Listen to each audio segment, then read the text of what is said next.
हम लोग first class में वैदिक सभ्यता के बारे में डिस्कस किए थे। आज हम लोग वैदिक सभ्यता का कुछ टॉपिक बचा हुआ था, उसके बारे में हम लोग डिस्कस करेंगे जो हमारे बचे हुए थे। और ये है कि हमारा वैदिक सभ्यता का क्वेश्चन एसएससी सीजीएल में आपका 1 या 2 क्वेश्चन समथिंग आ ही जाता है। उसके बाद आपका झारखंड दरोगा हो गया या आपका बिहार दरोगा हो गया, तो इस समय भी आता है।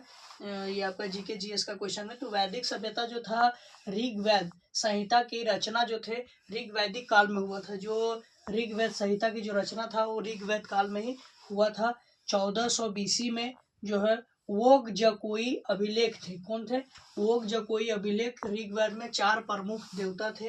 कितने प्रमुख देवता थे? 4 प्रमुख देवता थे।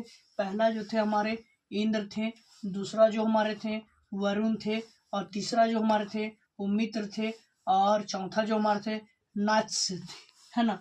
तो ये हमारा वैदिक का कुछ डिटेल था। उसके बाद अर्थ में हम लोग है मध्य एशिया, माइनर एशिया, जिसको हम लोग मध्य अर्थ है इसका, और मध्य एशिया को हम लोग माइनर एशिया जो है ईरान भारत के पास से है ना अर्थ। और इसका हो गया अर्थ जो इसका है वो जीवन पशु चराने पर आधारित है। इसका जो अर्थ मध्य एशिया का, माइनर एशिया का जो इसका जो अर्थ है वो जीवन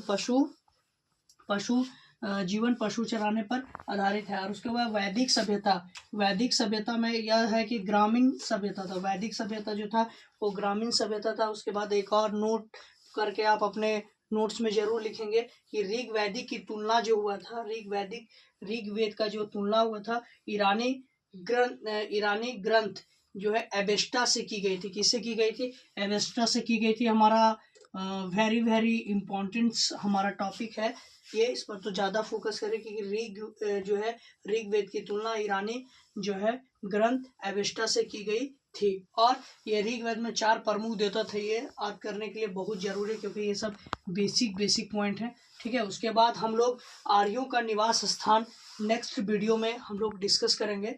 तब तक हमारे जो वीडियो को जो है मेरे वीडियो में बने रहें और मेरे चैनल को लाइक और सब्सक्राइब जरूर करें ताकि जो है आगे की वीडियो के लिए आपको अपडेट मिल जाए। Thank you.